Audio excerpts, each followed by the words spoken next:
Okay, so uh, in last video I dealt with you about types of erosion including water erosion. In today's video I will be moving ahead beginning with wind erosion. I told you water erosion and wind erosion are the two most important types of erosion uh, which degrades the quality of soil.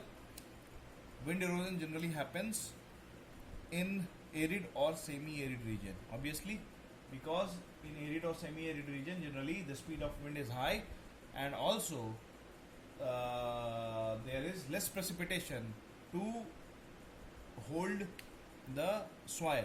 So it is easier for wind to erode the soil. As for example, the desert area, as for instance, Thar desert area in India, as you all know, the wind blows at very high speed in the desert region. That is why very often sand dunes are found over there. Then where wind velocity is high, I already told you, and then areas with less vegetation. So this is self-understood thing, no need to explain in detail. Now the wind erosion is of three types. There are three processes of wind erosion. First is saltation, second suspension, and third surface creep. Very important, and you are required to write in examination. Saltation, as in this figure you can see, saltation. In saltation, the very fine particles, very fine means somewhere between 0.1 to 0.5 mm particles of soil, they are carried away by the wind, but they bounce and move. So wind make them bounce. So here with this diagram you can easily understand the wind particle is bouncing, coming back, again bouncing, coming back, and in this way the particles are getting eroded. The second is suspension.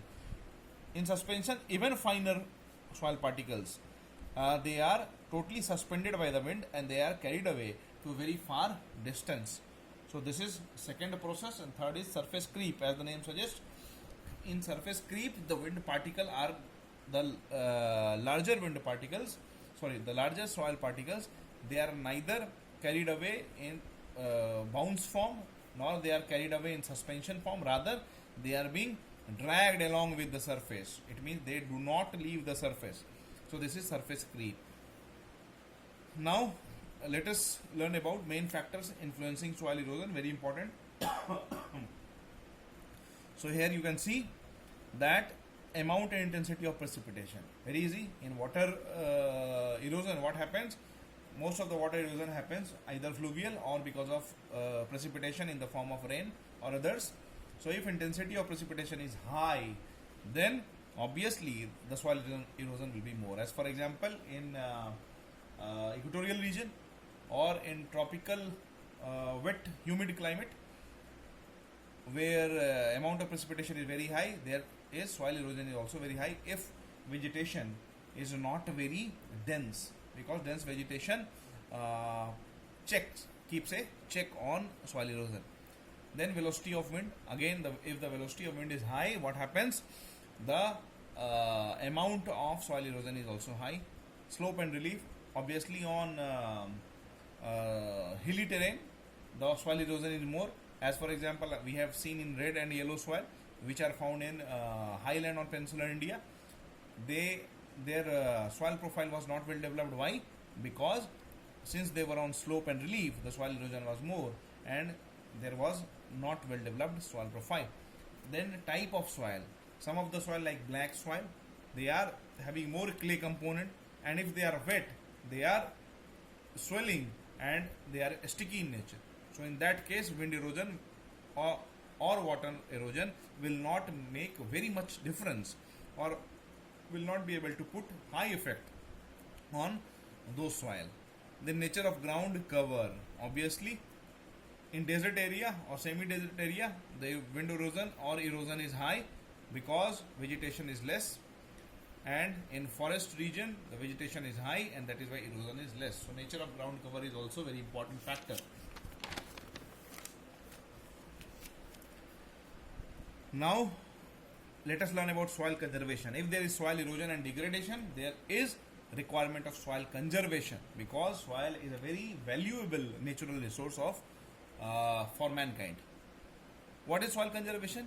Conservation, as the name suggests, just opposite of degradation or erosion. So we have to protect or prevent our soil cover from getting eroded or getting degraded.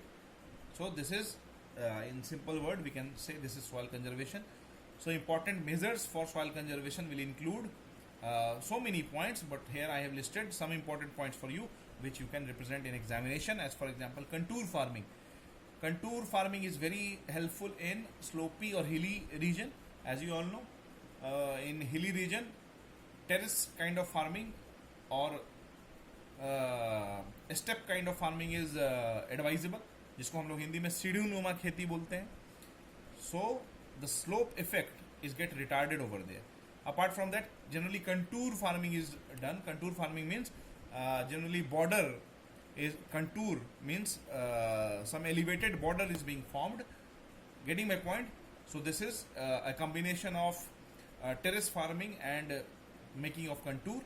So this farming is advisable to be done on hilly terrain. As for example, in Uttarakhand, contour farming is being practiced, and some of the important very popular rice, as for example basmati rice or pahadi rice of Uttarakhand, is very famous and demanding all over the world. Then second is afforestation. And what is afforestation? Just opposite of deforestation. In deforestation, we cut the trees and reduce the forest cover. In afforestation, we plant the tree and increase the forest cover. So that is why everywhere, and today there is World Environment Day, 5th June, and we should take a pledge to plant trees. And in sustainable development also, we study if you cut a tree in order to exploit any resource. As for example, most of the coal reserve in India is situated or located just below the dense forest cover of Jharkhand and Madhya Pradesh and Chhattisgarh. In that case, you need to cut some of the trees to exploit the valuable resource like coal. But sustainable development suggests that if you are cutting trees to extract some valuable resource, if you are cutting one tree, then plant at least 10 trees at some other places, so that the overall green cover increases and does not reduces. This is called as sustainable development. And afforestation is to be done also by keeping in the mind of sustainable development. Third is mulching. Mulching is putting the leaves or the dried leaves or other types of vegetation remains in the cultivation field, so that it restricts the soil erosion. Getting my point?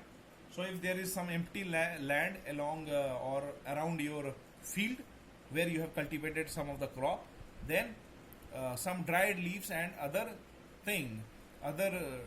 remains, vegetable remains, has to be put over there, so that it protects or it reduces the rate of soil erosion. Then subsoiling. Okay, what is subsoiling? Breaking of hard and impermeable subsoil to conserve more rainwater, obviously. Next is basin listing. Basin listing means making a small interrupted basin, very effective on slopes. Basin listing means making a small interrupted basin. It means large basin has to be divided into many small interrupted basins. Interrupted, as the name suggests, it will put a check on fluvial erosion and wind erosion. So subsoiling and basin listing is to be done to keep a check on soil erosion. Okay. Now, in subsoiling, what we are doing? We are conserving more rainwater. We are breaking hard and impermeable subsoil. So why? By breaking large soil or large pebbles of the soil into smaller one, what we are doing? We are increasing the surface area, so that we can the particles can observe more moisture provided by the rain or by some other means. If it will retain more moisture, it means it will not be carried away with them. So obviously soil erosion will be checked. Then mapping of land and then planning for the measures to check erosion to increase land productivity. Again, very important. Mapping of the land. It means one size fit all will not be applicable here. It means if the land quality is different, the soil nature of the soil is different, the land cover is different, so accordingly you have to plan. So first mapping is to be done and then planning is to be done, that what measures or which measures will be more favorable in this particular type of the land and soil. Then reclaim wasteland. Okay, there are many wasteland we can see in our day-to-day life also. So those wasteland has to be reclaimed, either community farming or social forestry or such other type of affairs has to be, or activities has to be encouraged, so that the wasteland, whatever soil it has, that does not get eroded further. Then mixed cropping. Mixed cropping, you all know. Mixed cropping means different type of crops are to be cultivated together. As for example, in one kyari or in one column or row, you have planted, let's say, potato. In other, you plant mustard. Okay. In third one again potato. In this way, 2 or 3 types of crops are cultivated together in a farmland, is called as mixed cropping. So it will again keep a check on soil erosion. Why? It means the empty space is lesser. Everywhere there is some kind of plant. So plant's root, they protect the soil from getting eroded. Then similar term is mixed farming. So mixed cropping and mixed farming are different things. In mixed farming, what we do, animal husbandry is being done along with some of the cultivation of the crop, along with the activity of cultivation of the crop. As for example, in rice or paddy field, if fishery is being done, so paddy cultivation is done along with fishery, okay, or along with fishing in same field. So that will be called as mixed farming and not mixed cropping. Then crop rotation. Crop rotation is again very important. What happens when one of the crop is being cut? Then don't leave the field idle. Rather, put another crop, and again when this crop is ripe, again put third one. So in this way, in 1 year, continuously the field is cultivated by one crop or other. Then last one is sustainable development. What is sustainable development? I have explained. We will do in detail again.